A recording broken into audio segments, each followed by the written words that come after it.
नमस्कार. बऱ्याच जणांना ही समस्या जाणवत असेल की वजन तर कमी होतंय पण ते टिकून राहत नाही.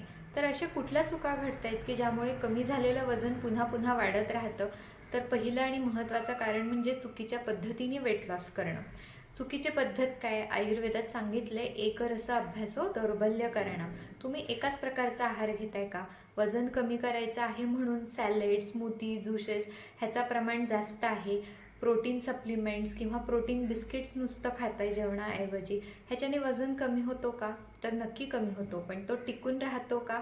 तर नाही. ह्याचे दोन कारणं आहेत.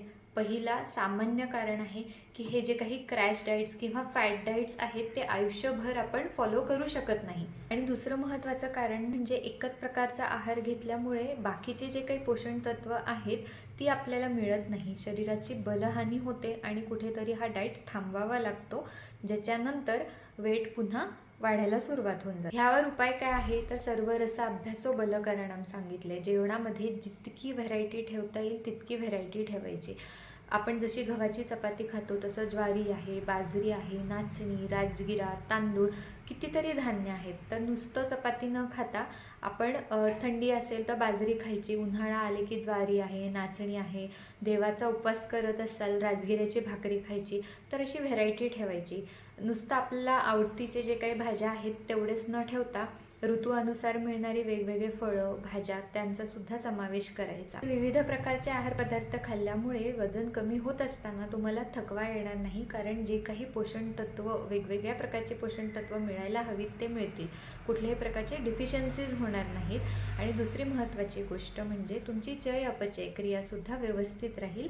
जो काही एक प्रकारचा रेझिस्टन्स आलेला असतो वजन न कमी होण्याचा, तो सुद्धा होणार नाही. महत्त्वाचं कारण आहे आहार मात्रा. तर अतिप्रमाणात आहार केल्याने पुन्हा वजन वाढणारच आहे, पण उपाशी राहून किंवा फार कमी खाऊन सुद्धा वजन वाढणारच आहे, कारण शरीराला हे संकेत जातं की इंधन जे आहे ते कमी येते आणि शरीर मग ते साठवायला लागतं. जे काही तुम्ही खाता ते साठवलं जातं. कुठल्या स्वरूपात? तर चरबीच्या स्वरूपात.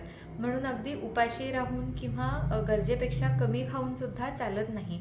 योग्य प्रमाण हे प्रत्येक व्यक्तीसाठी वेगवेगळा असतो. त्यासाठी सर्वात महत्त्वाचं फॅक्टर आहे अग्नी. अग्नी म्हणजे तुमची पचनशक्ती. तर तुम्ही ज्या प्रमाणात आहार घेताय तो आहार घेतल्यानंतर तुम्ही जे काही दैनंदिन क्रिया आहेत, जसे पटकन उठणे, बसणे, चालणे, जिना चढणे, ह्या सगळ्या ॲक्टिव्हिटीज तुम्ही सहजरित्या करू शकतायत का? तुम्हाला व्यवस्थित पचन होतं आहे का? मलप्रवृत्ती व्यवस्थित आहे का? झोप व्यवस्थित लागत आहे का? तर ह्या सगळ्या गोष्टींना कन्सिडर करून तुमच्या आहाराचा प्रमाण ठरवायला पाहिजे. तुम्ही तुमच्या वैद्यांच्या सल्ल्याने सुद्धा तुमची प्रकृती काय आहे हे त्यांच्यासोबत चर्चा करून सुद्धा तुमच्यासाठीचा योग्य प्रमाण ठरवू शकता. आहाराची मात्रा कशी ठरवायची? आहाराचं योग्य पचन होते की नाही? दिवसातनं किती वेळा जेवावं? हे काही बेसिक प्रिन्सिपल्स आयुर्वेदात सांगितले, ज्यावर व्हिडिओ बनवलेले आहेत, ते नक्की बघा. महत्त्वाचं कारण म्हणजे कालभोजनम. तुम्ही वेळेवर जेवताय का? तुमचं जे काही जेवणाची वेळ ठरवली आहे त्याच्या एक 5-10 मिनटं मागे पुढे चालेल, पण अगदी रोजच्या रोज तुमच्या जेवणाच्या वेळा बदलतायत का?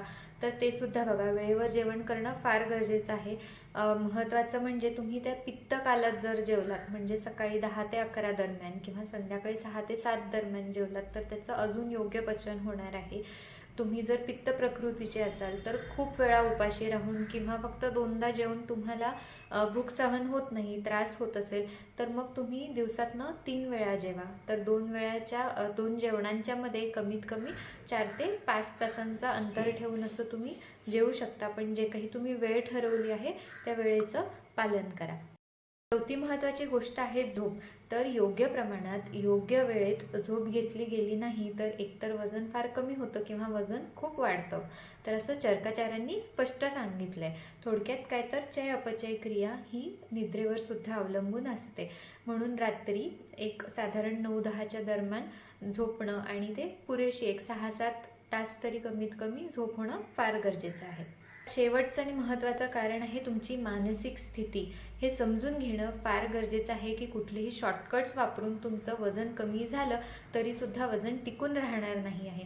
म्हणून ताण न घेता, संयम ठेवून, तुलना न करता, अपराधी भावना न ठेवता व्यवस्थित आहार, निद्रा आणि योग्य ती व्यायाम केलीत तर नक्की वजन हळू का होईना कमी होतो आणि ते वजन टिकून सुद्धा राहतं, तुमच्या शरीराला कुठल्याही प्रकारचा नुकसान न करता.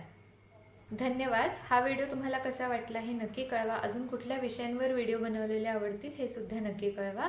सर्वे जनाः सुखिनो भवन्तु.